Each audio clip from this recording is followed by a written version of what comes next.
At 2 in the morning, my father was dying in a hospital bed, and my wife wasn't there. Not because she didn't know, but because she chose not to. That choice exposed something far worse than betrayal. I want you to picture a hospital room at 2 in the morning. The fluorescent light is buzzing above you, doing that thing fluorescent lights do where you can't tell if the flicker is real or just your exhaustion playing tricks on your eyes. There's a man in the bed who raised you, and the chair beside him is empty. Your wife knows. She saw the calls. She saw the voicemails. And she made a choice. That choice ended my marriage. But what I uncovered afterward nearly destroyed everything I thought I understood about the last decade of my life. Let me back up. Because a story like this doesn't start in a hospital room. It starts years before that. It starts in the kind of quiet, unremarkable life that doesn't seem like it could contain a betrayal worth telling anyone about. My name is Elliot Marsh. I'm 43 years old. I've lived in Bozeman, Montana, my entire life. And I know how that sounds. Bozeman. In a different kind of story, that's charming local color. It's the backdrop for something wholesome and straightforward. A flannel shirt and Saturday farmer's market kind of story. A man and his dog and his truck and his uncomplicated marriage. This is not that kind of story. Not even close. I'm a CPA, a certified public accountant. I have been for 16 years. And I know what people hear when they hear that. They hear boring. They hear safe. They hear a man who sits at a desk under a soft lamp, tapping numbers into a screen, balancing spreadsheets, filing returns, going to bed at 10 o'clock on a weeknight with a glass of water on the nightstand, and nothing on his conscience because there's nothing on his conscience to carry. The kind of man who never does anything that requires an explanation. The kind of man people forget is in the room. And honestly, for most of my life I accepted that description without argument. Not because I thought it was flattering, but because I thought it was accurate. And accuracy, I believed, was what you were supposed to aim for. In your numbers, in your assessment, in your understanding of yourself and the people around you. You aim for accuracy, and the truth takes care of itself. I was wrong about almost everything. Let me tell you about my father first, because he matters to this story in ways I didn't fully understand until he was gone. Harold Marsh, 71 years old when he died. Retired electrician. Union man his whole working life. Hands like leather from decades of pulling wire through walls and crawl spaces and the kind of industrial buildings where you earn your paycheck by the callus. He was not a man who talked much. Not because he didn't have things to say, but because he believed genuinely and without pretense that most things worth saying could be said once and didn't need to be repeated. He had a way of sitting in a room that made you feel like the room had been built around him. Like he was the load-bearing structure, and everything else, the furniture, the walls, the conversation, was just hanging off his presence. My mother left when I was 9. Just left. No build-up that I was aware of, no explosive argument overheard from behind a bedroom door. She was there on a Tuesday, and she was not there on a Wednesday, and my father sat me down at the kitchen table that evening and said, "Your mother has decided to live somewhere else now, and we're going to be fine." That was it. That was the whole speech. And then he made dinner. Spaghetti with jarred sauce and ground beef browned in the cast iron pan that I would later inherit and still use. We ate in silence that night. Not awkward silence. The silence of two people adjusting to a new shape. He raised me alone after that. I have a brother, Dale, who's 3 years younger. Dale handled our mother's departure differently than I did. Dale got angry. Dale broke things and yelled at teachers and got suspended twice in the 7th grade. I got quiet. I got organized. I started keeping a notebook where I wrote down everything that needed to happen each day. Homework by 4. Dinner started by 5:30. Laundry folded before bed. My father noticed this. He didn't praise it or correct it. He just noticed it. And one evening when I was about 11, sitting at the kitchen table with my notebook and a mechanical pencil, sorting through the grocery list I had started keeping for the household, he walked by and put his hand on the back of my head and said something I've never forgotten. He said, "You're going to be the kind of man who holds things together, Elliot. Just make sure you're holding the right things." I didn't understand what that meant then. I think I'm only now beginning to understand what it means now. My father got sick 2 years before he died. Pancreatic cancer. The kind of diagnosis that comes with a timeline attached. Not an open-ended, maybe this, maybe that kind of timeline, but a calendar. A real calendar. With months on it. And an end. He handled it the way he handled everything. Quietly. Directly. Without asking anyone to carry the weight of it for him. He called me on a Sunday afternoon and said, "Elliot, I've got something, and it's not going to go away. I'm going to need some help with the paperwork side of things. Can you come by this week?" That was how he told me he was dying. By asking me to help with the paperwork. I drove to his house that evening. Not that week. That evening. He was sitting in his recliner.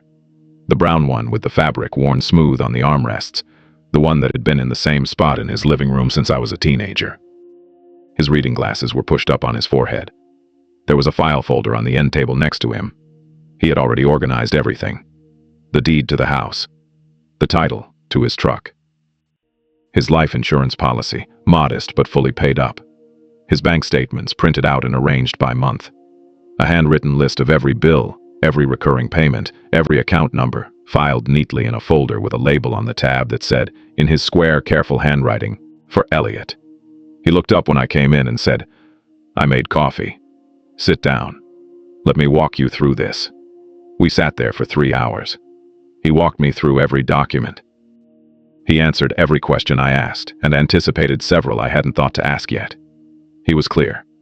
He was thorough. And when we were done, he folded his reading glasses. The same way he always did, both temples tucked in at the same time, placed down gently. And he said, "That's the easy part. The hard part is just the waiting." I didn't cry that night. I cried later, many times, in the private way that men of a certain background and disposition allow themselves to cry, which is alone and briefly, and with the vague feeling that they're doing something they don't have a right to. But that night, I just sat with him. We drank his coffee, which was always too strong, and always served in the same 2 mugs, one blue, one green.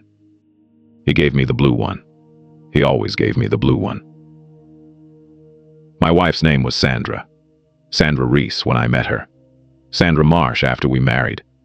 And in the year before our divorce, she spent a significant amount of time on the phone with someone I'll get to, going by a name I'll also get to, in a way that I can now describe with clinical clarity because I documented everything. Every call, every charge, every inconsistency. With the thoroughness of a man who was trained, who was specifically, professionally, rigorously trained, to find the errors in other people's numbers. But I'm getting ahead of myself. Let me tell you how we met. Because even now, even after everything, I think it's important to be honest about the beginning. We met at a work event 11 years ago. One of those Chamber of Commerce mixers they hold at the convention center, downtown. The kind of event where everyone wears their second best outfit and holds a glass of wine they didn't choose and makes small talk about the local economy with people they'll forget by Thursday. I almost didn't go. I remember standing in my bedroom that evening, looking at the navy blazer I'd laid out on the bed and thinking about whether it was worth the effort. I'd had a long week. 3 clients behind schedule on their documentation. An IRS audit letter for a small business owner who was panicking about something that turned out to be a minor clerical issue. The usual rhythm of my work, which was solving other people's problems with numbers and precision, and the calm reassurance that everything could be sorted if you just looked at it carefully enough. I went because my business partner at the time, a man named George Holt, had told me that morning that I needed to, quote, show my face once in a while so people remember I exist. George was that kind of person. Blunt in a way that you either appreciated or didn't. I appreciated it. So I put on the blazer, and I drove downtown, and I parked in the garage on Babcock Street, and I walked into the convention center, and I got a glass of red wine from a table near the door, and I stood near the back of the room. The way I always stand in rooms like that. Close enough to be present. Far enough to be comfortable. Sandra was standing near the window. I noticed her before I had any intention of talking to her, which was unusual for me. I'm not the kind of man who notices people across rooms. I notice spreadsheets across desks. I notice when a column of numbers doesn't sum correctly. But I noticed her. She was talking to 2 men I vaguely recognized from the business community. She was wearing a dark green dress. Simple. Not flashy. The kind of dress that suggested the person wearing it had made a deliberate choice, and was confident enough in that choice, not to second-guess it. Her hair was dark, cut just above her shoulders. She was laughing at something one of the men had said, and she had a particular way of laughing that I would later come to know very well. She tilted her head slightly to the left and brought her hand up near her collarbone, not touching it, just hovering, like she was catching the laugh before it got away from her. I didn't approach her. I'm not that person. She approached me. 20 minutes later. I was standing by the same wall, working on the same glass of wine, and she walked over with the kind of directional purpose that I would later learn was her default setting in every situation. Sandra did not drift. Sandra navigated. She said, "You look like someone who's doing math in his head while pretending to enjoy himself." I said, "That's extremely accurate." She smiled. Not the polished, professional smile she'd been using with the group by the window. A different one. Slightly crooked. Slightly surprised. Like she hadn't expected me to be funny and was recalibrating. She said, "Sandra Reese. I run operations for Western Range Logistics." I said, "Elliot Marsh. I'm a CPA." She said, "Of course you are." And she said it warmly. Like being a CPA was exactly the right thing to be. Like I had answered a question correctly. We talked for 45 minutes. She told me about her work, which involved coordinating freight routes and warehouse schedules across a 4-state region. She was organized, confident, quick in a way that impressed me because I had always admired people who thought faster than they spoke. I was slower, more deliberate. I chose my words the way I chose my numbers. Carefully, with attention to whether they added up.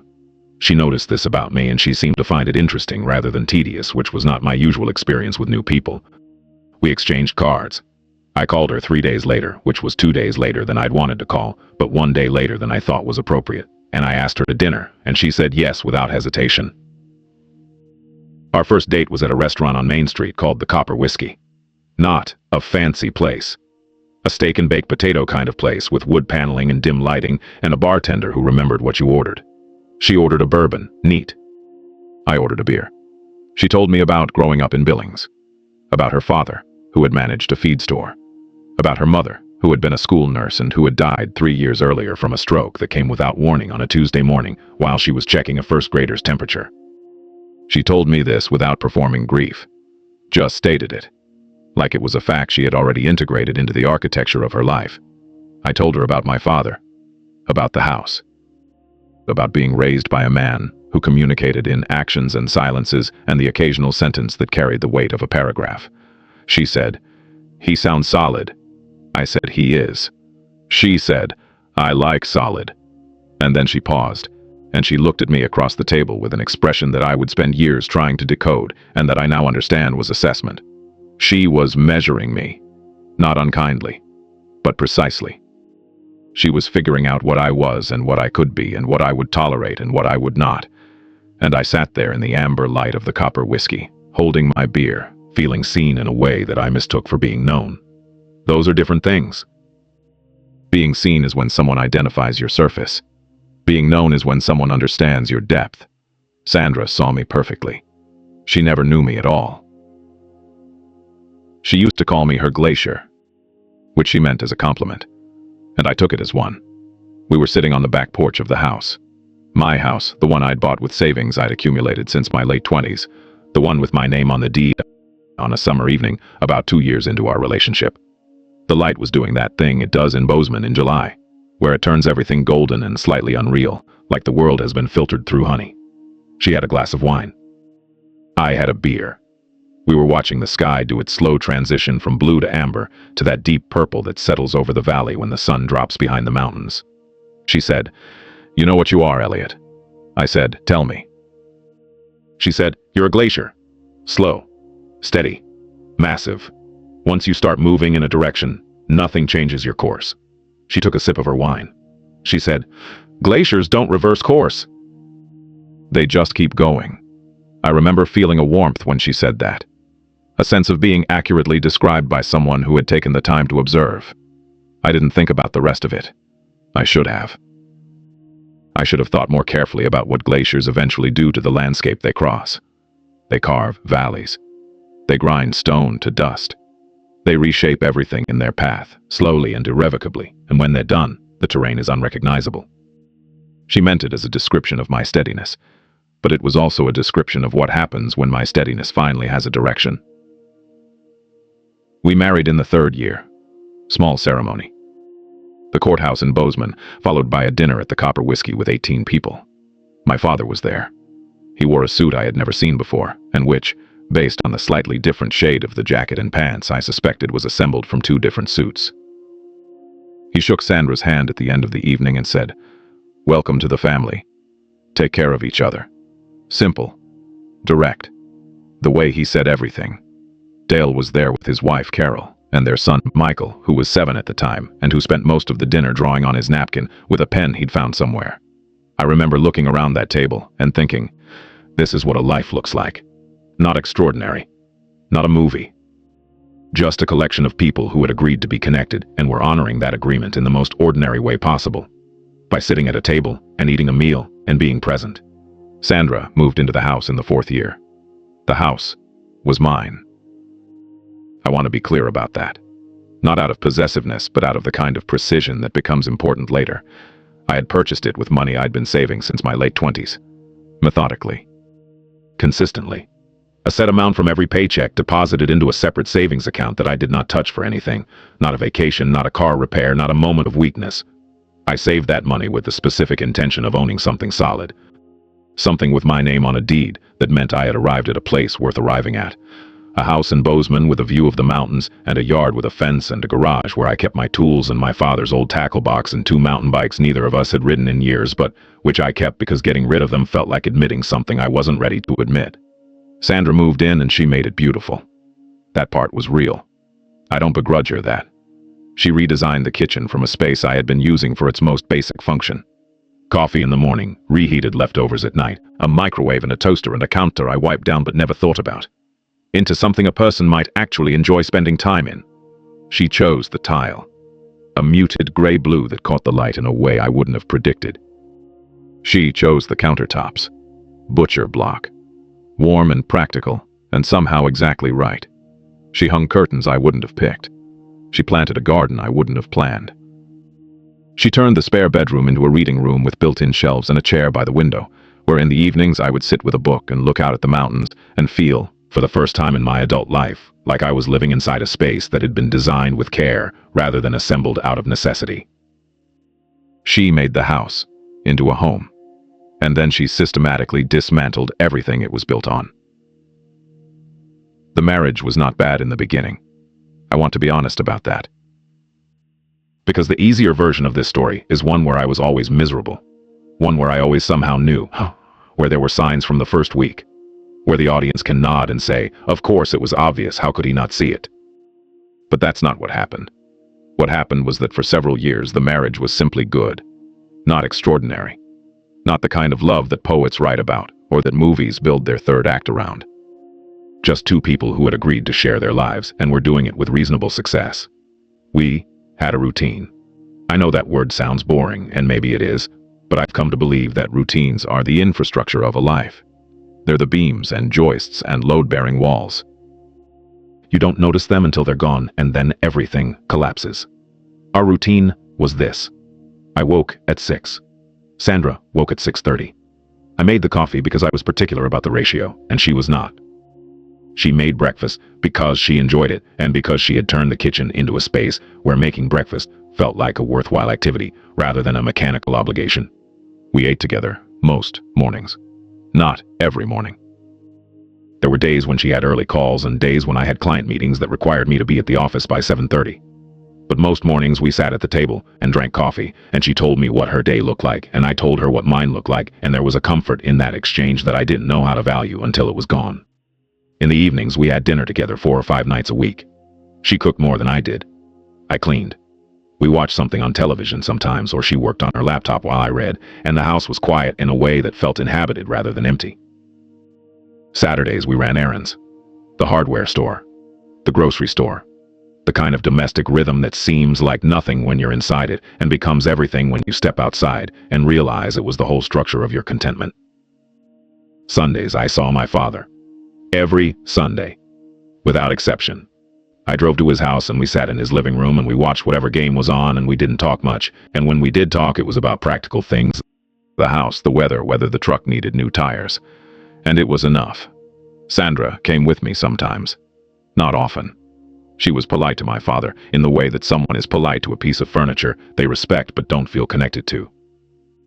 She would sit on the couch and make pleasant conversation for an hour and then find a reason to go outside or check her phone. My father never said anything about this. But once, after she had excused herself to take a call in his driveway, he looked at me and said, "She moves fast, doesn't she?" I said, "That's what I like about her." He nodded, slowly. He said, "Just make sure you can keep up." And then he turned back to the game. I thought about that comment for years. I thought he was talking about pace, about ambition, about the way Sandra operated at a speed that sometimes left me half a step behind. He wasn't talking about any of that. He was talking about something he had seen in her that I had not yet learned to name. My father was an electrician. He understood circuits. He knew that when the current flows in the wrong direction, nothing trips the breaker right away. The system just runs hot, quietly, until something melts. The change came gradually. Most things do. The catastrophic ones especially. An earthquake might feel sudden, but the pressure builds for years along the fault line, invisible, immeasurable, until the moment it isn't. About 2 years before the end, Sandra started working longer hours. Not unusual for her. The company she worked for, Western Range Logistics, was growing. They had expanded into 2 new states. Her role had expanded with it. She was overseeing more routes, more warehouses, more people. She was the kind of person who fed on professional momentum, who became more energized as her responsibilities grew rather than more depleted, and I admired that about her because it was the opposite of how most people operated. Most people wilted under pressure. Sandra bloomed. I didn't question the hours. Glaciers don't question. They proceed. But what I noticed before I had a name for it, before I had a framework to put it in, was a shift. Not a dramatic shift. Not the kind of thing you could point to in a conversation and say, "There, that's when it changed." More like a change in texture. You know how fabric can look the same but feel different? Like someone replaced the cotton with something synthetic, and from across the room you can't tell, but the moment your hand touches it, you know it's not what it was. That's what happened to Sandra's attention. She had always been focused, sometimes to the point where I felt like a peripheral item in her field of vision. A figure in the background of a painting she was studying, for something in the foreground. But it had never felt pointed. It had never felt like her attention was being deliberately redirected away from me and toward something specific. Now it did. Her focus had found a new center. And whatever was at the center of it, it was not me. And it was not work. Her phone became a separate room she carried in her pocket. I want to describe this carefully because I think it's one of those details that people recognize but rarely articulate. A phone is just a phone until it becomes a boundary. And Sandra's phone, over the course of several months, became a door she walked through and closed behind her, and I was not invited to follow. It wasn't that she hid it. She didn't start sleeping with it under her pillow or taking it to the bathroom. It was subtler than that. She started angling the screen away from me when she was texting. Not dramatically. Just enough. A few degrees of rotation. The difference between a screen you can see and a screen you can't. She started putting it face down on the counter instead of face up. She started wearing her earbuds during calls she'd previously taken on speaker. Each of these things on its own was nothing. A person is entitled to their privacy. A person is allowed to angle their screen. I told myself this several times, and each time the sentence felt less like reason and more like the kind of thing you say when you're trying to talk yourself out of something you already know. Then she started taking calls in the garage. My garage. Attached to my house. The one where I kept my tools and my father's old tackle box. The one with the dented lid and the rust spot on the left hinge that I hadn't cleaned because it felt like evidence that my father's hands had been there, that his life had included ordinary objects that were still holding their shape after his hands were gone. She would excuse herself. Casually. "Oh, I need to take this work thing. Be right back." And she would walk through the door into the garage, and I would hear the faint murmur of her voice through the drywall, too quiet to make out words, for 15 or 20 minutes. Then she would come back. And the thing I noticed, the thing that put the first real crack in the wall of my willingness to explain this away, was the particular quality she carried when she returned. It was composure. But not the kind of composure she normally had. Sandra was a composed person. That was her default. This was different. This was the composure of someone who had recently performed a transition, who had walked through an invisible door between one version of themselves and another and made absolutely sure the door was closed behind them before stepping back into the room. Like an actor, coming off stage. The performance hasn't started yet in the room they're walking back into. But the other performance, the real one, the one that matters to them, just ended on the other side of that wall. I noticed this 4 times before I said anything. 4 separate evenings. 4 walks to the garage. 4 returns with that particular quality of reassembled calm. The 5th time, I was sitting at the kitchen table. The one she'd chosen. The one with the reclaimed wood surface that she'd found at an antiques market in Livingston and refinished herself one weekend while I was at the office. She came back in. She set her phone, face down on the counter. She opened the refrigerator. And I said, in the most casual tone I could manage, "Who was that?" She closed the refrigerator door. She turned to me with a bottle of sparkling water in her hand. She said, "Craig, Regional Director, supply chain issue. One of our Billings warehouses has a receiving problem and it can't wait until Monday." She said it with complete fluency. No hesitation. No pause. No micro-adjustment of her expression. And she made direct eye contact. Strong, steady, unflinching eye contact. The kind that most people think is a sign of honesty. And which I recognized as a person who has sat across from hundreds of clients over 16 years and listened to them explain their financial situations. As the eye contact of someone who has thought about this question before it was asked. Someone who has rehearsed. Not the answer itself necessarily, but the readiness for the question. The preparation of a face that meets the faces that it meets. I said, "That sounds frustrating." She said, "It is. But Craig's handling it. It'll be fine." She smiled. Took her water. Went to the living room. I stayed at the table. I sat there for a long time after she left the room. Not thinking. Not yet. Just registering. The way a seismograph registers a tremor. Not the earthquake. Not yet. Just the first indication that the ground is not as stable as it appears. I said nothing more about it. Not that night. Not the next day. Not the day after that. I went about my life. I went to work. I met with clients. I reviewed returns and reconciled statements and caught the small errors that accumulate in other people's financial lives the way dust accumulates on a shelf. Invisibly, gradually, until someone with the right eye and the right attention notices and says, "This doesn't add up." But what I did, what I started the very next morning, was a different kind of work. During my lunch hour, I pulled my personal laptop from my bag. Not my work machine. My own laptop. A ThinkPad I'd had for 3 years, plain and reliable, the kind of computer a man buys when he values function over appearance. I opened it in my office with the door closed and the blinds turned halfway, and I began the process that would consume the next 4 months of my interior life. I started paying attention. With intention. Which is different from suspicion. I want to be very clear about that distinction because it matters. Suspicion is reactive.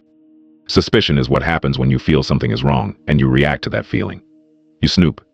You check. You look through someone's phone when they're in the shower. You drive by a restaurant to see if their car is there. Suspicion is emotional. It's messy. It leads to confrontations in parking lots and accusations based on feelings and the kind of scenes that television writers love because they're dramatic and audiences can relate to them. That's not what I did. What I did was systematic. Because I am a CPA. I live in systems. I find the things that don't belong. I document them. And I follow them until they lead somewhere. I started with our bank accounts. Sandra and I had always kept a joint account for household expenses. Mortgage, utilities, groceries, the kind of shared costs that come with sharing a life, into which we each contributed an equal amount every month. And then we each maintained our own individual accounts for personal spending. This had been Sandra's arrangement originally. She had proposed it early in the marriage, framed as a matter of independence and mutual respect. I thought it was admirably organized at the time. 2 people who trusted each other enough to share what needed sharing, while maintaining the autonomy that healthy adults maintain. In retrospect, it was admirably protective, not of autonomy, of access. She had ensured, from the very beginning, that there was a boundary around her personal financial activity that I had agreed to respect. And I had respected it. Because I trusted her. Because trust, to me, was not a feeling. It was a system. And systems don't require monitoring unless something in the data suggests a deviation from expected behavior. The joint account I had access to. And that's where I started. I went back through 12 months of statements, line by line, transaction by transaction. The way I would review a client's records if they told me something about their finances that didn't quite align with what the numbers were showing. What I found was not dramatic on its own. It rarely is. Fraud almost never announces itself. It whispers. There were a series of restaurant charges, 4 of them over 3 months. At places I had no memory of visiting. An Italian restaurant in Missoula I'd never heard of. A steakhouse on the outskirts of Helena. A wine bar in downtown Bozeman. Not the one Sandra and I occasionally went to, but a different one, 3 blocks away, newer. The kind of place with small plates and low lighting that I would not have chosen and Sandra would not have suggested for us. That one appeared 3 times, each on a weekday evening. Each on an evening when Sandra had been, according to her account of those evenings, at late meetings. Then there were the hotel charges. 1. In Missoula. Over a weekend when Sandra had been at what she described as a professional development retreat, hosted by a logistics industry association. I had not questioned this at the time. Why would I? She traveled for work. She attended industry events. A weekend retreat in Missoula was exactly the kind of thing she would attend. But the hotel charge was on our joint card. And the amount, $278 for 2 nights, was lower than what I would expect for a professional retreat hotel. It was the kind of amount you'd see at a mid-range hotel, where a person was staying for personal reasons and paying for it personally because the company wasn't covering it. I noted everything. Dates, amounts, vendors, frequencies. I built a spreadsheet. Of course I built a spreadsheet. It's what I do. And the spreadsheet, over the following weeks, began to accumulate data points that individually meant nothing and collectively meant everything. The evidence arrived the way it usually does in my professional life. Not as a revelation, not as a single moment of blinding clarity, but as an accumulation. A steady, patient gathering of pieces that don't fit the picture you've been told you're looking at. The first piece came from a jacket pocket. Sandra had asked me to drop a load of dry cleaning on my way to work. A blazer, 2 blouses, a pair of slacks. Standard request. I gathered them from the closet, checked the pockets the way you do before handing clothes to someone who's going to run them through industrial chemicals, and in the inside pocket of her charcoal blazer, I found a receipt. Folded once. From a steakhouse in Missoula. Not the one from the credit card statement. A different one. A nicer one. The receipt showed 2 entrees. 2 glasses of wine. A dessert. And it was dated the Saturday of the professional development retreat. A Saturday evening, when she was supposed to be at a conference dinner with colleagues. 2 entrees. I stood in the closet, holding that receipt, and I looked at it the way I look at a document that changes the conclusion of an analysis. Not with anger. Not yet. With the very specific, very calm recognition that a number is wrong and the number matters. I photographed the receipt with my phone. I noted the date and amount in my spreadsheet. I put the receipt back in the pocket, exactly where I'd found it. I dropped the clothes at the cleaners. I went to work. The second piece came from her phone. Not because I looked through it. I didn't. I want to be clear about that. Sandra was sitting on the couch one evening. Her phone was on the cushion between us. It buzzed. A notification. I didn't look intentionally. But the screen lit up and the preview was visible for 1 unguarded second. The way notifications are when you haven't disabled the preview display, and before she reached for it, I saw the text. 2 words and a name. The text said, "Same time next week." The name it came from was saved in her phone as Diane from corporate. I saw this for less than 2 seconds. She picked up the phone, glanced at it, and put it in her pocket. She didn't respond to it. She didn't react to it. She just absorbed it and moved on. The way you do with a text that requires no response because its meaning is already understood. Diane, from corporate. I knew that name. Not because I knew the person, because I had seen it before. Several months earlier, Sandra had handed me her phone to look up a restaurant address while she was driving. I had searched for the restaurant, and in the process of scrolling, I'd seen her contacts list briefly. And I had noticed, in the D section, a contact named Diane, from corporate. It had meant nothing to me then. It meant something now. Because Sandra's company, Western Range Logistics, had 37 employees. I had met most of them over the years at holiday parties, at the summer barbecue Sandra organized every July, at the occasional work dinner that spouses were invited to. I knew the names. I knew the faces. There was a Diana, in accounting. 2 Danielles. 1 in dispatching, 1 in customer service. A Denise, who managed the warehouse operation, and who always brought the same potato salad to company events. There was no Diane. There was no one named Diane at Sandra's company. And there was certainly no Diane from corporate, because Western Range Logistics did not have a corporate office. It was a single location regional operation with one office, one warehouse, and one overworked HR person named Beth. Diane from corporate was a name created to be invisible. A name designed to look exactly like something that didn't need to be looked at twice. And if I had been the person Sandra thought I was, a man who does numbers all day and comes home and reads, I never would have looked at it twice. But I had already started looking. And once I start looking, I don't stop until the numbers balance. The third piece arrived on a Thursday.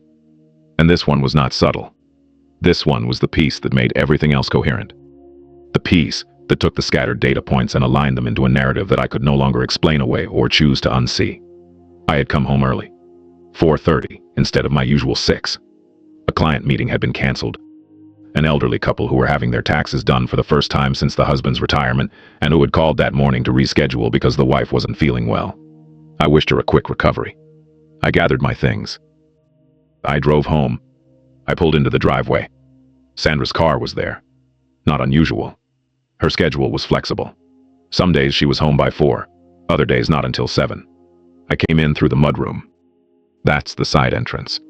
The one that opens into a small tiled space where we kept our boots and coats and where Sandra had installed hooks for keys and a small shelf for mail. The mudroom connects to the hallway that leads to the kitchen. I was taking off my shoes when I heard her voice. She was in the kitchen, on the phone, and she was talking in a tone I recognized. Not the professional tone. Not the composed, slightly elevated register she used for work calls and acquaintances, and anyone she was managing from a slight emotional distance. This was her other voice. The lower one. The private one. The register she used when she was not performing composure but actually felt it. When she was genuinely inside a conversation rather than conducting it. I knew this voice. I had heard it in our early years together, in bed at night, in quiet moments on the porch when the wine had softened whatever structure she usually kept around herself, and she spoke to me like I was the only person in her field of vision. I hadn't heard it in a long time. And now I was hearing it, in my kitchen, directed at someone on the other end of a phone call that she did not know I was close enough to hear. She said, "He won't be a problem." A pause. She was listening. Then, "He doesn't look at things like that. He does numbers all day. He comes home. He reads." Another pause. Longer this time. Then she said, "I know." And then, "But there's an easier way to handle this part. Just wait." I stood in the hallway, perfectly still. My shoes were in my hand. My briefcase was on the floor. And for a moment, just a moment, the glacier stopped.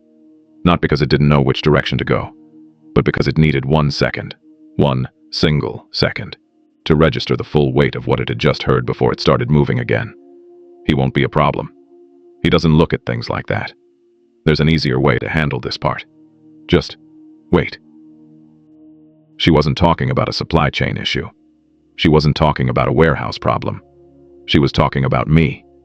To someone. About a plan. A plan that involved me being predictable enough, passive enough, and incurious enough to not notice whatever they were doing or were about to do. And in that hallway, in my socks, holding my shoes, standing 6 feet from the kitchen, where my wife was describing me to someone as a man who wouldn't be a problem. I did not feel rage. I did not feel heartbreak. I felt the very specific, very cold clarity of a man who has been looking at numbers that didn't add up and has just been handed the missing variable. I set my shoes down, silently. I picked up my briefcase. I walked back through the mudroom. I opened the side door, stepped outside, closed it behind me, walked to my car, opened the car door, closed it with enough force to be heard from inside the house, walked back to the mudroom, opened the door loudly and called out, "Hey, I'm home early! Client canceled!" Silence from the kitchen. A beat. 2 beats.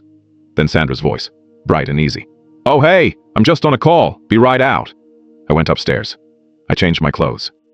I sat on the edge of the bed for a moment. I folded my hands in my lap. Then I said, very quietly, to no one but myself in the empty room, "All right, Sandra, let's see where the numbers go." She came upstairs 10 minutes later. She leaned against the doorframe of the bedroom the way she sometimes did, one shoulder against the wood, arms crossed, casual and slightly amused. She said, "You're home early." I said, "Client canceled." Mrs. Peterson wasn't feeling well. She said, "Oh, that's too bad. Hope she's okay. I said, I'm sure she will be. A pause. She said, I was on the phone with Craig. Supply chain stuff again. I swear that Billings warehouse is going to be the death of me. I said, sounds frustrating. She said, it is. She pushed off the doorframe. She said, I was thinking about making that chicken thing tonight. The one with the lemon and the capers. Sound good? I said, sounds great. She smiled. She went downstairs. I heard her in the kitchen. Cabinets opening. The refrigerator door. The particular sound of a cutting board being set on the butcher block counter she had chosen. I sat on the bed a little longer. I was not angry. I was recalibrating. The way you recalibrate when you've been working with an assumption, and the assumption turns out to be incorrect. You don't get upset with the numbers. You adjust the model. You incorporate the new data. And you proceed. The glacier proceeds. The next morning, I went to work. I sat at my desk. I looked at the Bridger Range through my office window. The mountains were sharp and clear against a blue sky. The kind of October morning that makes Montana feel like the most honest place on earth. Nothing hidden. Everything visible. Just sky and stone and distance. I opened my laptop during my lunch hour. And I began in earnest. Not the casual attention I'd been paying before. Not the spreadsheet of credit card charges and noted inconsistencies. Something more rigorous something systematic. Something that used every skill I had spent 16 years developing. I am a CPA. I find the things that don't belong. I document them. And I follow them until they lead somewhere. I started with the phone number. The text notification I'd seen on Sandra's screen. Same time next week. Had come from a contact named Diane from corporate. I didn't have the number. But I had the name in Sandra's phone, and I had one other thing. A memory. 3 weeks earlier, Sandra had been in the shower, and her phone, sitting on the kitchen counter, had rung. Not buzzed with a text. Rung. An actual phone call. I had glanced at the screen. Not snooping, just the instinct of looking at a ringing phone. And the caller ID had displayed the name Diane from corporate, and below it, the first 3 digits of the phone number, before the rest was cut off by the notification banner. 406. Missoula area code. But also the area code for most of Montana. Not conclusive, but noted. It took me 3 days and a contact who does this kind of work professionally and ethically. A licensed investigator named Paul Brecker, whom Ruth called her. But I haven't told you about Ruth yet.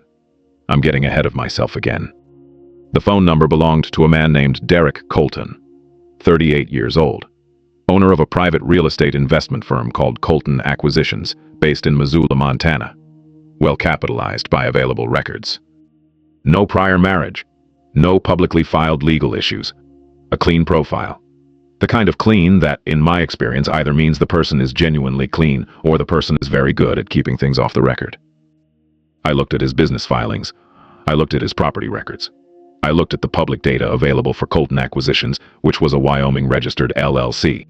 Interesting choice of jurisdiction, I noted, that appeared to specialize in acquiring residential and commercial properties in growing markets. I built a file. The way I build files for clients. Organized. Documented. Every piece of data sourced and dated and cross-referenced. But it was what I found next that changed everything. And this part took longer. This part required the kind of patience that people who are not accountants do not understand.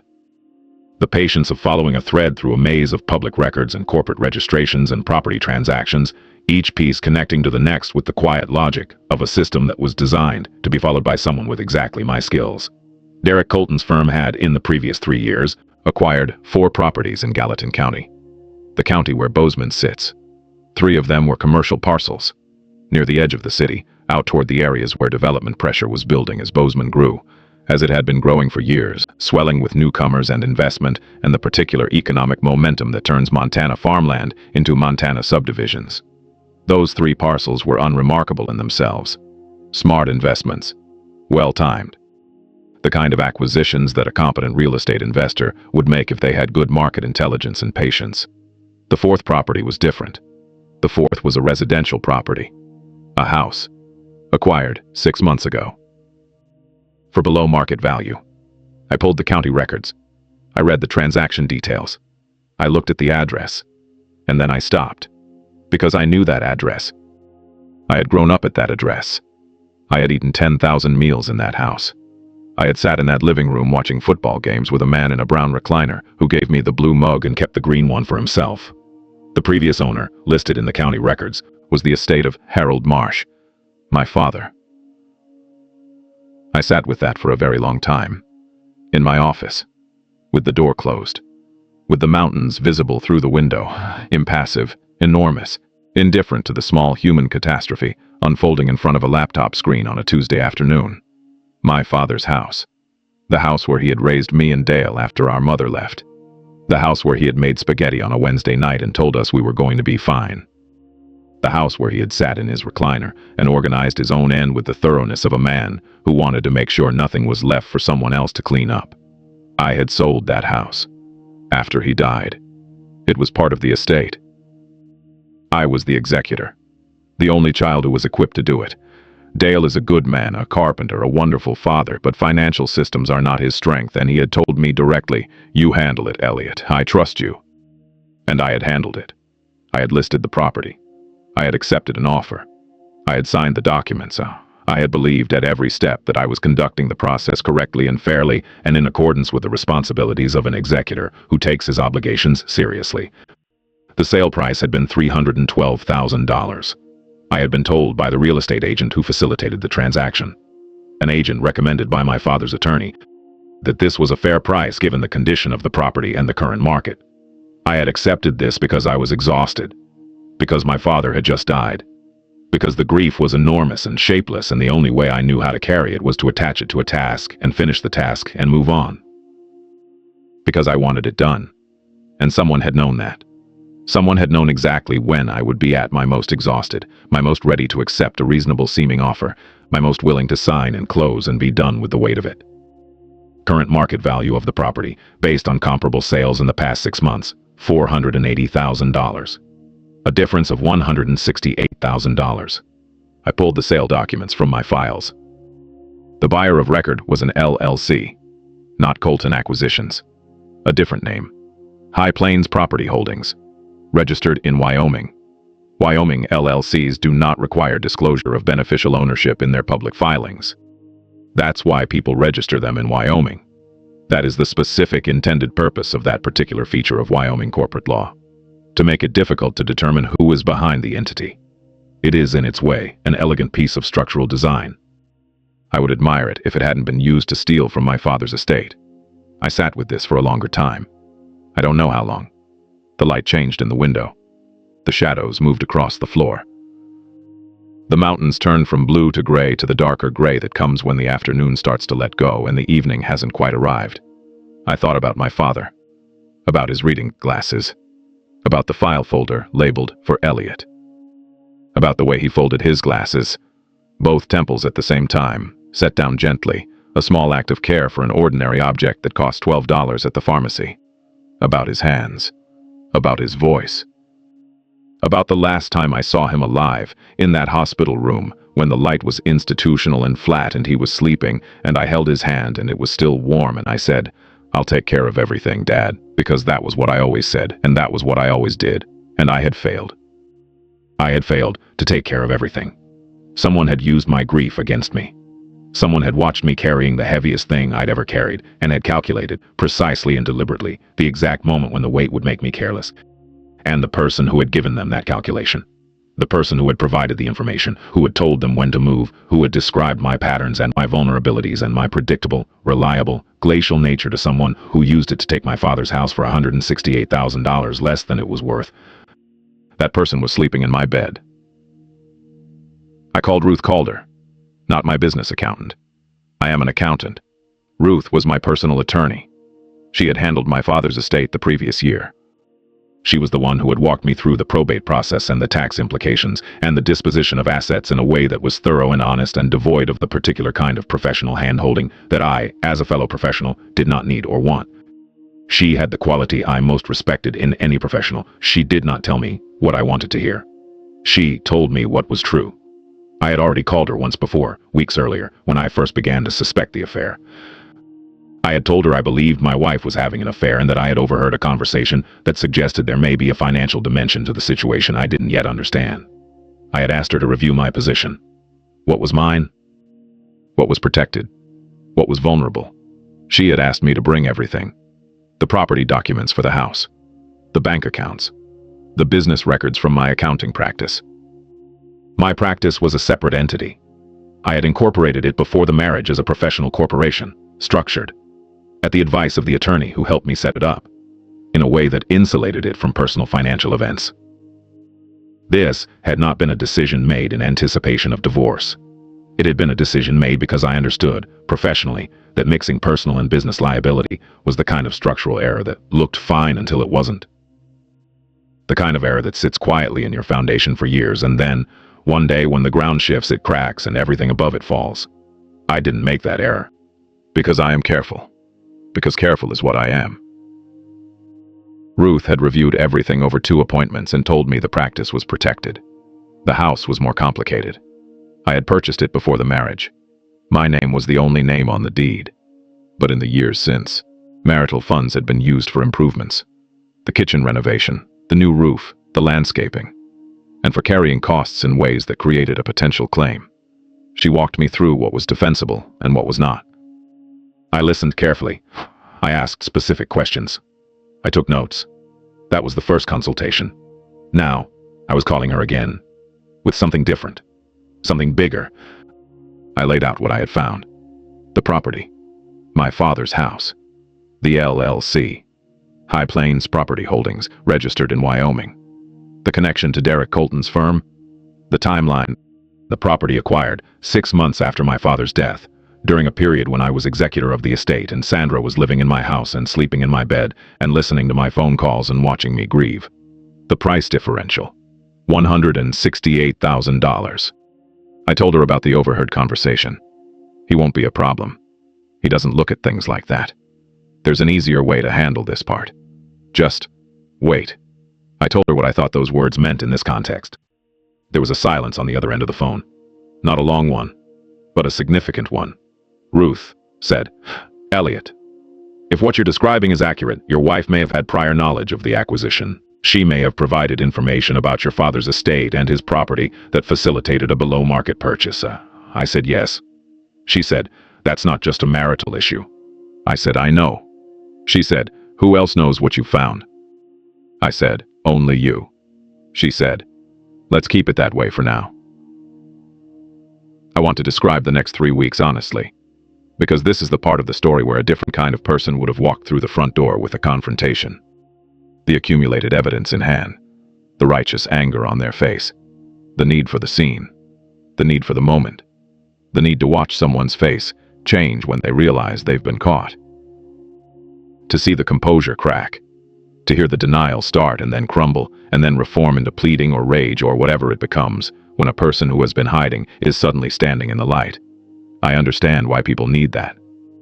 I don't judge it, but I am not that kind of person. I did not need a scene. I needed something harder to obtain and more valuable once obtained. I needed documentation that would survive scrutiny. In a courtroom, in front of a judge, in front of a forensic analyst or a defense attorney or anyone else who might eventually look at what I had built and try to dismantle it. I needed the complete picture before I moved a single piece. Because once you move, the other side adjusts. Evidence disappears. Stories align. Phone records are deleted. LLCs are dissolved and reconstituted under different names in different states.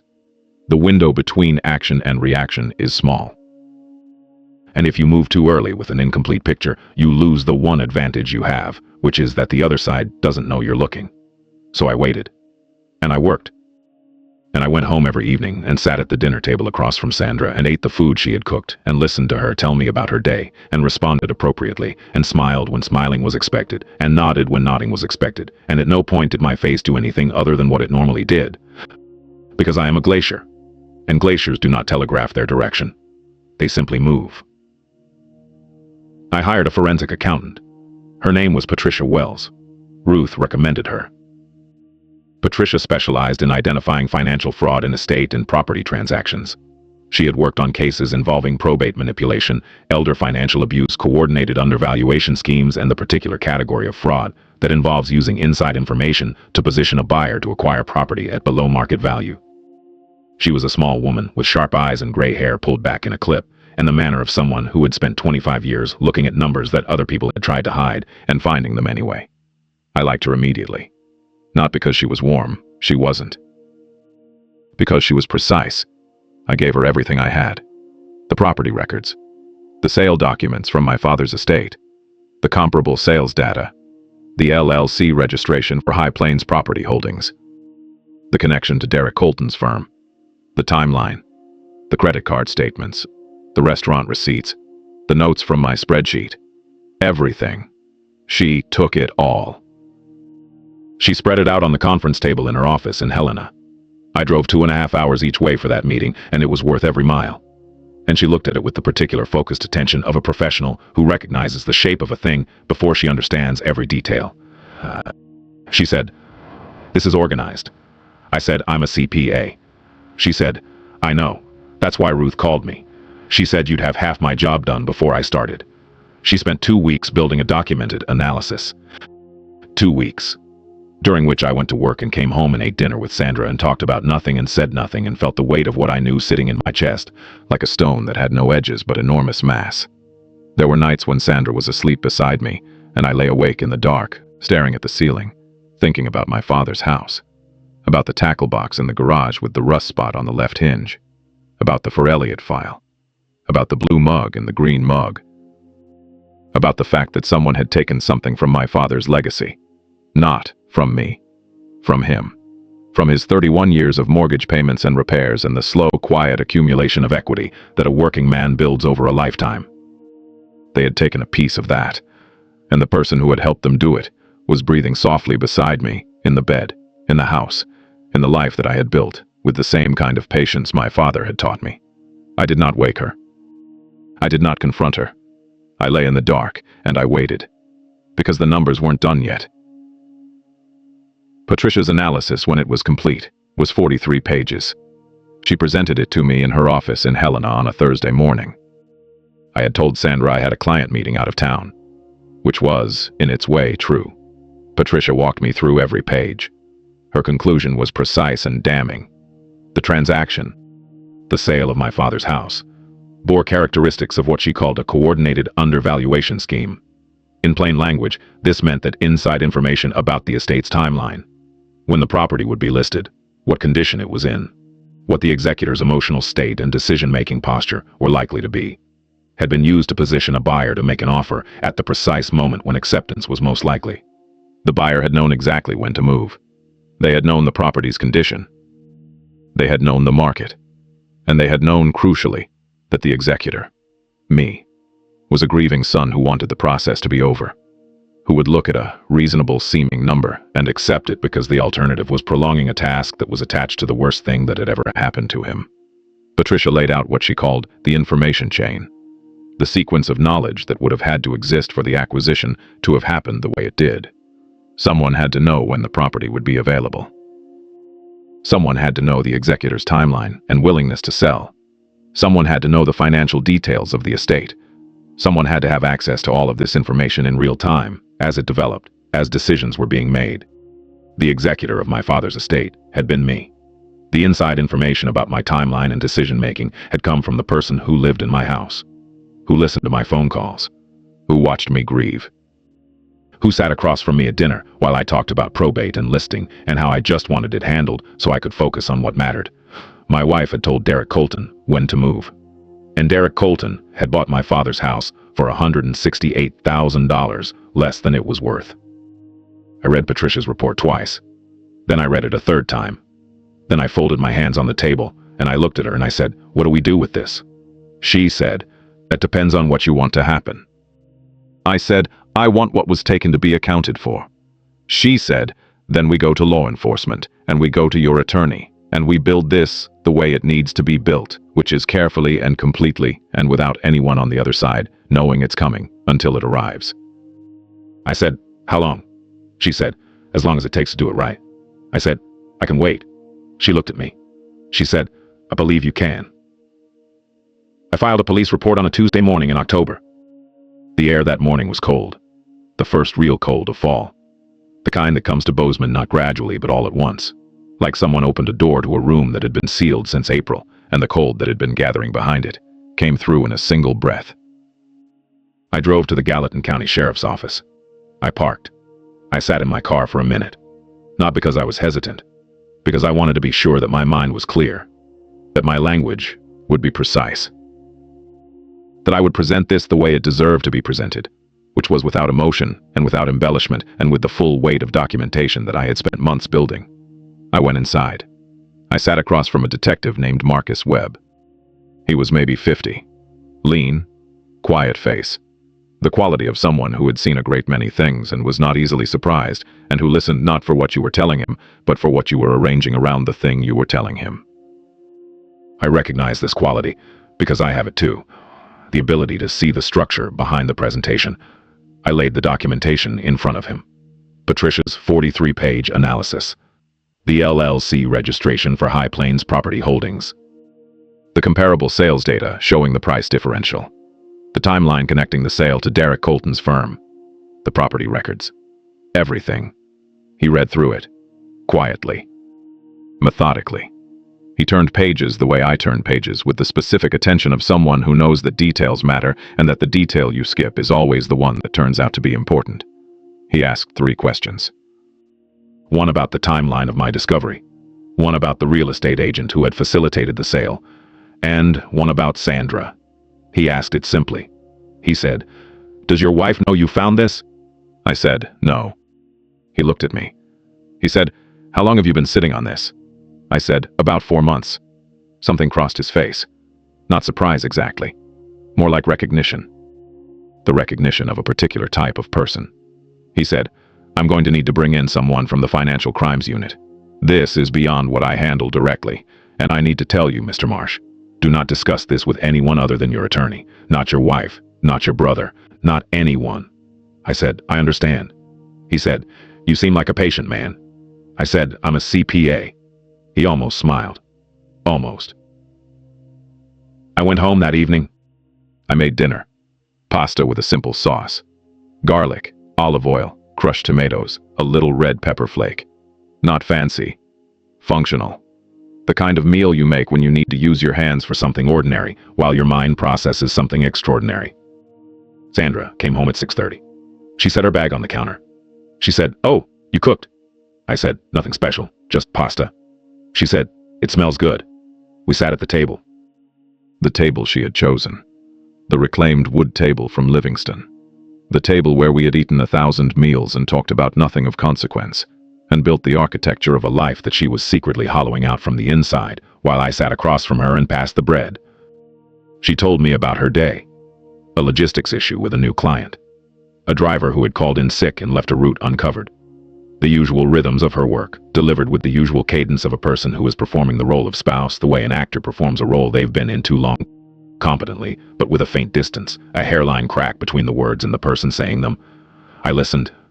I nodded. I asked a follow-up question about the driver situation, because that's what I would normally do. I ate my pasta. She ate hers. We cleared the table together. She loaded the dishwasher. I wiped down the counters. And at no point did my face do anything other than what it normally did. The glacier proceeds. I need to tell you about what happened in the weeks that followed, because the investigation moved at its own pace and I had to move at mine, and the two were not always aligned.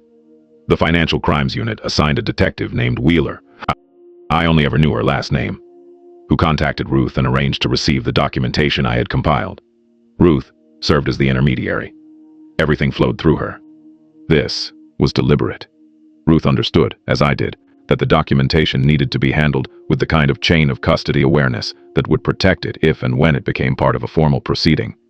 In the meantime, I continued to live my life, which is the part no one tells you about. The waiting. The maintaining of a surface while everything beneath it has shifted. I went to work. I reviewed returns. I met with clients. I did the careful, patient, detail-oriented work that had been the foundation of my professional identity for 16 years. And I went home. And I sat across from Sandra. And I performed the role of a man who did not know what I knew. This was harder than the documentation. Harder than the analysis. Harder than the 4 months of quiet investigation. Because documentation is intellectual. It lives in files and spreadsheets and the clean logic of evidence. But sitting across from someone who has betrayed you, who is actively betraying you, in real time, in the present tense, while they smile at you and pass you the salt and ask about your day, that lives somewhere else entirely. It lives in your body, in the muscle of your face that wants to tighten, in the words that press against the inside of your teeth, in the specific exhaustion of maintaining a lie. Because that's what I was doing now. I was lying, not about what I had done, but about what I knew, and the mechanics of deception are the same, regardless of which side you're on. There were nights when I sat in the reading room, the one she had built for me, with the shelves and the chair by the window. And I held a book open on my lap, and I didn't read a single word.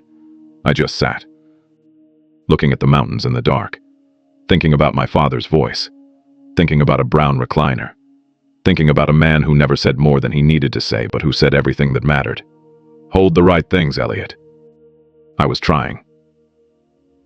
Sandra was served with papers on a Friday afternoon at her office. Not divorce papers. Not yet.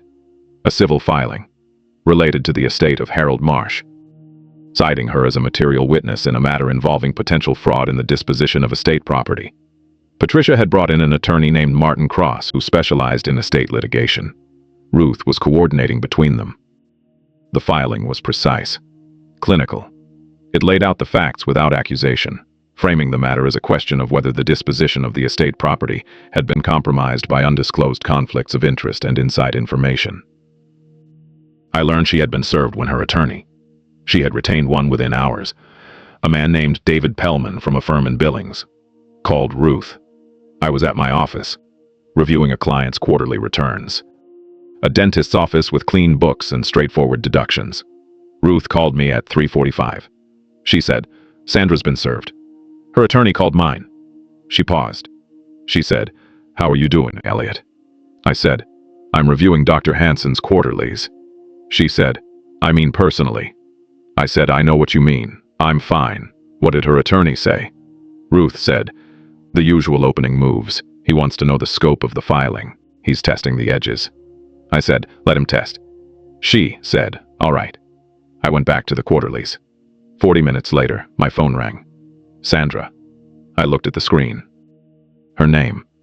The photo I had assigned to her contact years ago. A picture from our first trip to Glacier National Park, standing on a trail with the mountains behind her, squinting into the sun, smiling. I picked up. She was not composed. Her voice was tight, higher than normal. The register she used when something had gone wrong, and she hadn't yet figured out how to manage it. She said, "What did you do?" I said, "What I was supposed to do. I protected my father's estate." A silence. The kind that has weight. She said, "Elliot, this is insane. This is completely insane. Do you have any idea what you're doing?" I said, "I have a very clear idea of what I'm doing. I've had one for about 4 months." The silence that followed was different. This was the silence of recalibration. I could almost hear it. The gears turning. The assessment running. The same quick, calculating mind that I had once admired across a room at a Chamber of Commerce mixer, now doing the math on how much I knew and when I had started knowing it and what it meant for the structure she had built. She said, "How long have you known?"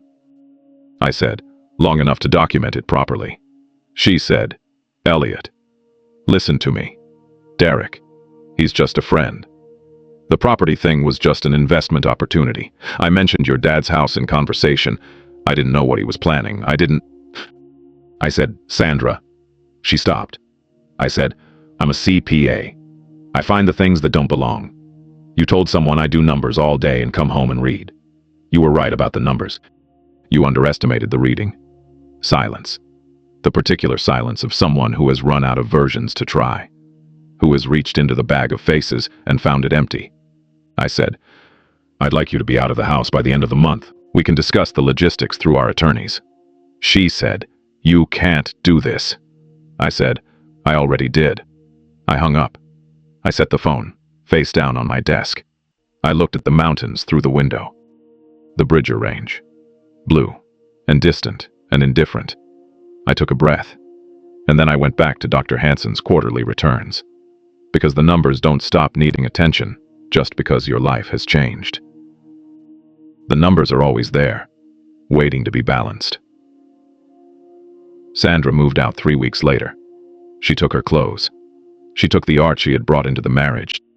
2 prints and an oil painting she'd bought at a gallery in Whitefish on a trip we'd taken in our 2nd year. She took her kitchen equipment. The stand mixer. The ceramic knife set. The cookbook collection she kept on the shelf above the microwave. She left the curtains. She left the garden. She left the reclaimed wood table from Livingston. I don't know if she left these things because she didn't want them or because she wanted me to have to look at them and think of her. I looked at them. I thought of her. And then I kept going. What followed was a process. Legal. Methodical. Slow in the way that justice is slow. Which is not the way stories are slow. Stories skip ahead. Stories jump to the verdict, the confrontation, the moment of reckoning. Real life has depositions and discovery requests and phone calls with attorneys and months of waiting for the machinery of the system to do what it does, which is grind forward at its own pace, regardless of how urgently you need it to move. Derek Colton retained a defense attorney within a week of the civil filing. A firm from Billings. Well-funded. Aggressive in their initial filings, challenging the standing of the estate's claim and questioning the methodology of Patricia's analysis. Ruth and Martin Cross were not concerned. The documentation was solid. It had been built by people who knew what they were doing. The criminal investigation moved more slowly, as criminal investigations do. Detective Wheeler and her team were thorough. They subpoenaed phone records as part of the estate fraud case. In those records, Sandra's phone records and Derek Colton's phone records, documented a communication pattern that rearranged everything I thought I knew. The relationship between Sandra and Derek Colton had begun not 2 years ago as I had estimated, not 3 years ago. 4.5 years ago, roughly the midpoint of my marriage. I sat in Ruth's office when she told me this. She was careful with it. She said, "Elliot, the phone records show communication going back further than we expected." I said, "How far?" She said, 4.5 years. I did the math. The math was easy. The math was my language. 4.5 years meant they had been in contact since before my father got sick. Since before the estate existed. Since before there was a house to sell or a grief to exploit or a timeline to manipulate. The affair had come first. The scheme had grown out of it. She hadn't started seeing Derek Colton because of the property opportunity. The property opportunity had presented itself to 2 people who were already entangled. My father's illness. His death. The estate. The house. These had not been the cause of the betrayal. They had been the occasion for it. The betrayal was already in place. It had been in place since the midpoint of my marriage, since the years I had thought were simply good. I sat in Ruth's office and I absorbed this information the way I absorb all information. Carefully, completely, without reaction. Ruth said, "Are you all right?" I said, "I'm recalculating." She waited. I said, 4.5 years. She said, "Yes." I said, "That changes the timeline of everything." She said, "It changes some things. It doesn't change the documentation. It doesn't change the case. It doesn't change what we're doing." I said, "No. It just changes what it meant." She looked at me with something that might have been compassion and might have been respect and was probably both. She said, "I'm sorry, Elliot." I said, "So am I." The criminal charges related to the estate transaction were filed 6 months after I walked into the police station with Patricia's documentation. 6 months. Half a year of waiting and working and living in a house that was now empty of another person's presence but full of their residue. Her curtains still hung in the bedroom. I took them down one Saturday morning, folded them neatly, put them in a box, and drove the box to Goodwill. I stood in the bedroom with bare windows and flat morning light and I felt something shift. Not dramatically. Just a small repositioning of weight. Like setting down a bag you've been carrying so long you forgot it wasn't part of your body. The charges were filed against Derek Colton and his firm. Sandra was not charged. Her cooperation with the investigation, arranged through David Pellman in exchange for immunity from the fraud charges, had produced the phone records and documentation that formed the core of the case against Derek Colton's operation. She had cooperated because she had to. Because Pellman had explained to her, I assume, what the alternative looked like. And because and this is the part that I think about when I think about the machinery of schemes and the people who build them, she had finally understood something about the structure she had been part of. She had thought she was being protected. By Derek Colton. By the LLC. By by the distance between her name and the transaction. She had not understood that in every scheme, there is a person who holds the liability and a person who holds the benefit. And Derek Colton, careful, well-capitalized, clean-profiled Derek Colton, had arranged things with the precision of a man who understood structural insulation so that Sandra held the former and he held the latter. She was the one with the connection to the estate. She was the one who had provided the information. She was the one whose fingerprints were on the chain of knowledge that Patricia had documented. He was the one who owned the property. He was the one who would profit from its appreciation. He was the one who had kept his name behind a Wyoming LLC and let her stand in the light while he stood in the shadow. She had been used, not just by him, by the structure itself, by the logic of a system that was designed, from the beginning, to transfer risk to the person with the least awareness of where it was going. I didn't feel satisfaction when I learned this. I want to be honest about that. I searched for satisfaction. I looked for it the way you look for a document you're sure you filed, opening drawers, checking folders, running your fingers along the edges of the thing you expected to find there. But it wasn't there. What I felt instead was the specific quiet of a completed analysis. The moment when all the numbers resolve and the picture becomes clear and there is nothing left to find. It isn't triumphant. It isn't warm. It's just complete. The books are balanced. The columns sum. And you close the file, and you set down your pen, and you sit in the quiet of a finished thing, and you feel, not joy, but the absence of the particular tension that lives in you when something is unresolved. That absence is not happiness, but it's something.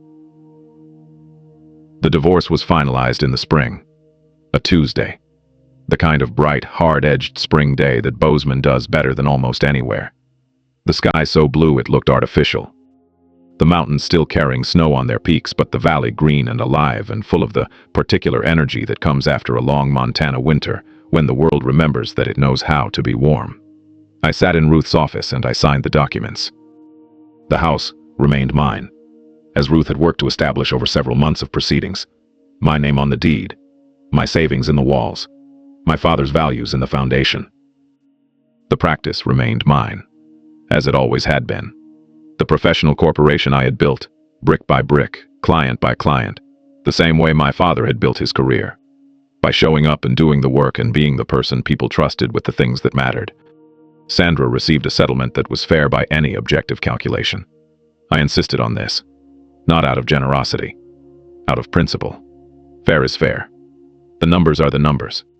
You don't manipulate them in one direction to correct for someone else having manipulated them in another. That's not how balance works.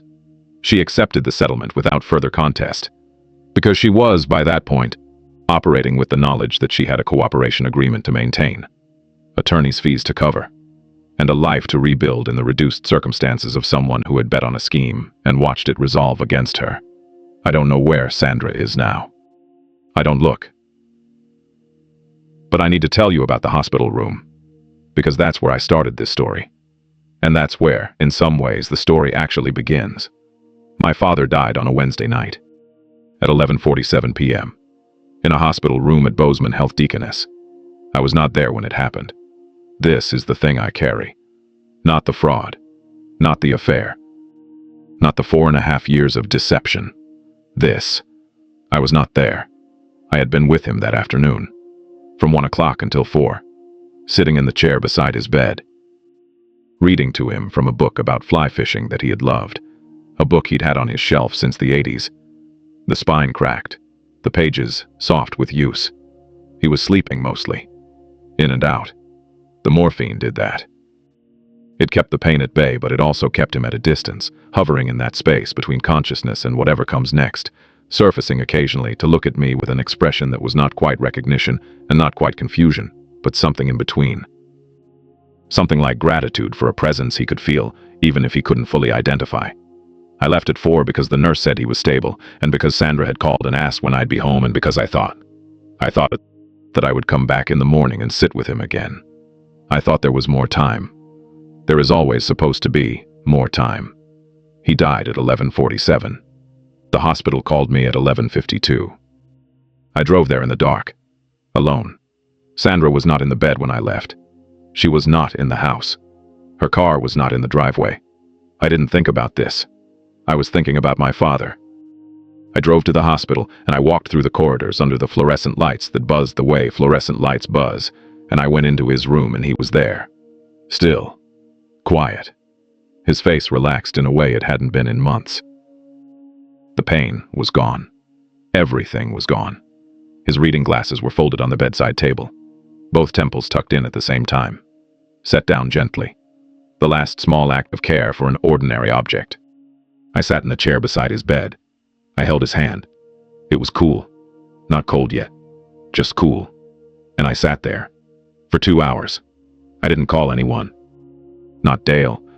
Not Sandra. Not anyone. I just sat with my father, in the quiet of a room where nothing was left to happen. And I told him, in the silence, the things I had never figured out how to tell him when the silence was shared, rather than solitary. I told him he was the best man I'd ever known. I told him I was sorry I wasn't there. I told him I would take care of everything. And I told him I would hold the right things. I called Sandra when I left the hospital. 3:15 in the morning. She didn't answer. I called again. Voicemail. I left a message. Dad is gone. I'm at the hospital. Please come. She didn't come. I called again at 6 a.m. Again at 7. Again at 9, from my father's house, where I had driven to sit in his recliner because I didn't know what else to do. She answered at 10:15. She said, "Oh my God, Elliot, I'm so sorry. I just saw your messages. I had my phone on silent. I was sleeping so deeply I didn't hear anything." I said, "Okay." She said, "I'll come right now. Where are you?" I said, "I'm at Dad's." She came. She was there by 11. She hugged me. She said the right things. She made the right face. And I believed her. Because I had no reason not to. Because the grief was too large to share space with suspicion. Because when the heaviest thing you've ever carried is sitting on your chest, you don't have the capacity to notice that the person beside you arrived 3 hours late and is wearing clothes you don't recognize. I believed her. 3 days later, I found out she had known. Not because she told me. Because Dale told me. Dale, who had called Sandra at 11:55 that night, 3 minutes after the hospital called me, because Dale knew Sandra would be home and could wake me if I was sleeping. Dale said, "I talked to her, Elliot. She answered my call. She said she'd get you to the hospital." She had answered Dale's call at 11:55. She had seen my calls. She had seen my voicemails, and she had chosen not to come. I asked her. Directly. Weeks later, when the grief had settled enough to allow the question. I said, "Sandra, you knew that night. Dale called you. You answered. Why didn't you come to the hospital?" She looked at me, and she said, with the particular composed quality of someone delivering a line they've prepared, "I was in the middle of something I couldn't walk away from." That was the sentence that ended my marriage. Not the affair I hadn't yet confirmed. Not the money I would later discover was missing. Not the conversation in the kitchen. Not the phone calls in the garage. Not Diane from corporate. That sentence. I was in the middle of something I couldn't walk away from. While my father was dying. While I was sitting in a hospital room holding a hand that was growing cold. While I was leaving voicemails that she listened to and chose to ignore. She was in the middle of something she couldn't walk away from. I stood in my father's house when she said this. In his living room. Next to the brown recliner. His reading glasses were on the end table. I had brought them home from the hospital and set them there because I couldn't think of where else they should go. I looked at those glasses. Folded. Both temples tucked in. Set down gently. And I decided. Not with rage. Not with heartbreak. With the cold, clear, glacial certainty of a man who has spent his entire life proceeding in one direction and has finally understood what direction that is. I decided that I was done walking toward people who were always walking away. My father's estate was the subject of a separate civil recovery action. It was pursued by Martin Cross on behalf of the estate, with Patricia's analysis as the foundation. The judgment, when it came, was in the estate's favor. The property itself was not returned. Derek Colton had sold it, flipped it in the language of his industry, 6 months after acquiring it. The title chain was complicated. Unwinding it would have taken years and damaged innocent subsequent buyers. But the difference in value was pursued, and partially recovered. Not all of it. The law rarely produces completeness. But enough. Enough to matter. I paid my nephew's first year of college tuition with part of it. Michael, Dale's son. The kid who drew on napkins at my wedding and who was now 18 and heading to Montana State to study engineering. My father would have wanted that. He was that kind of man, my father. The kind who thought about other people's futures even when his own was narrowing. The kind who folded his reading glasses carefully because ordinary things deserve care. The kind who said, hold the right things, and meant it. I told Michael at our Sunday lunch. I said, your grandpa wanted you to have a good start. This is from him. Michael didn't say anything for a moment. He's like his grandfather that way.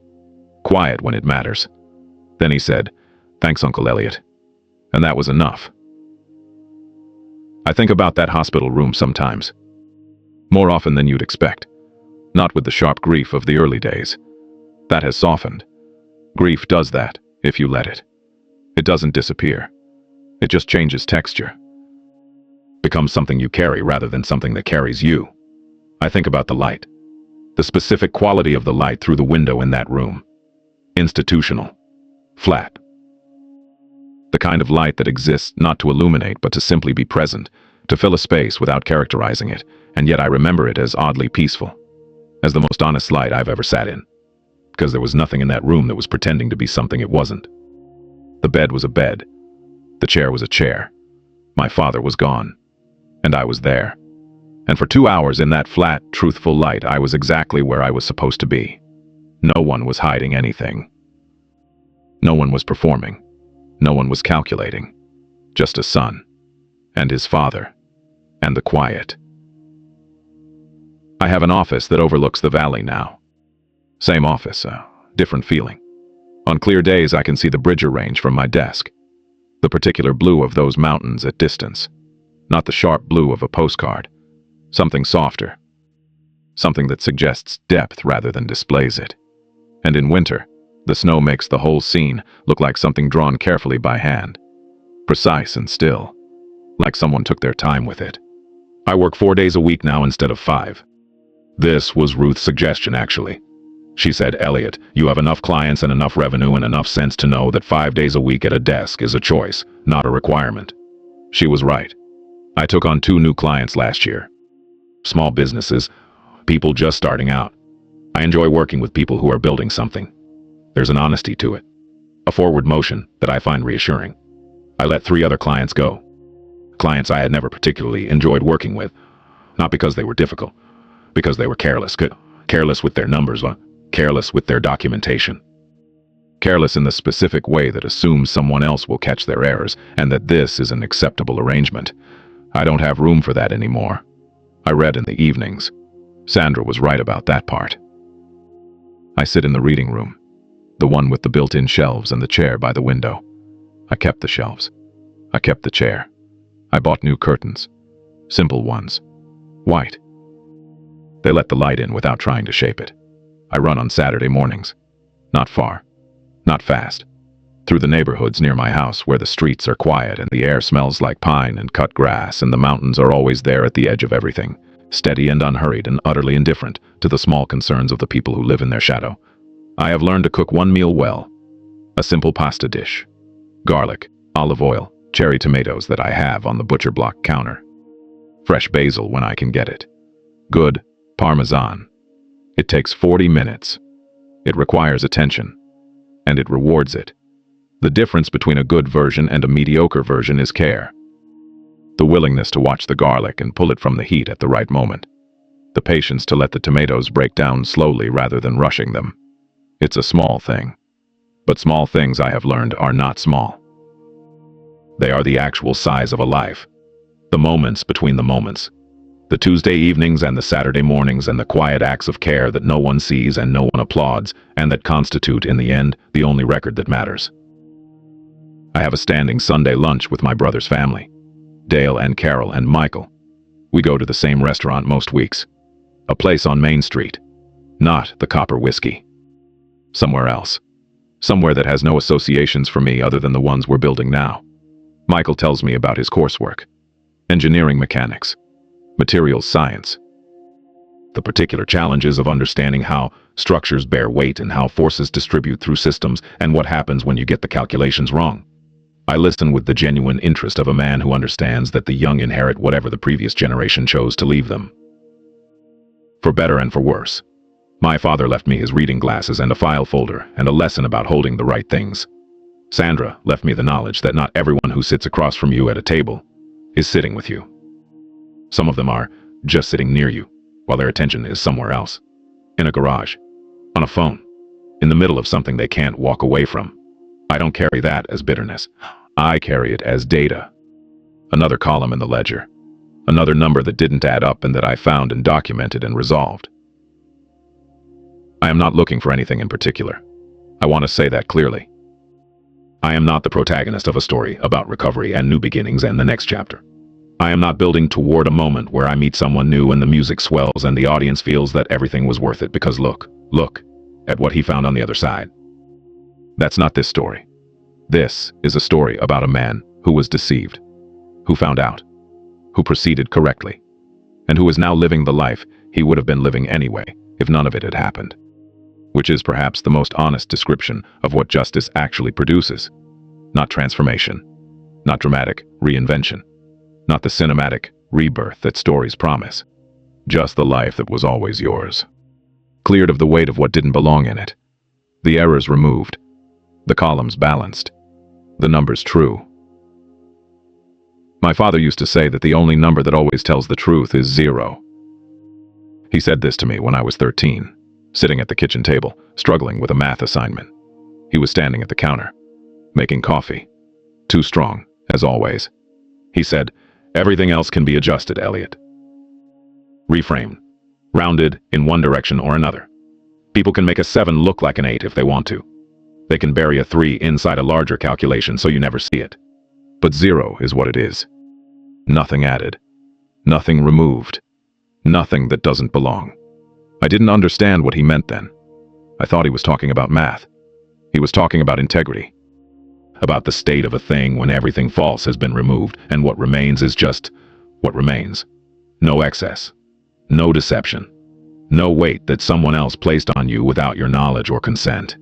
Just the clean, honest 0 of a life that has been audited and found accurate.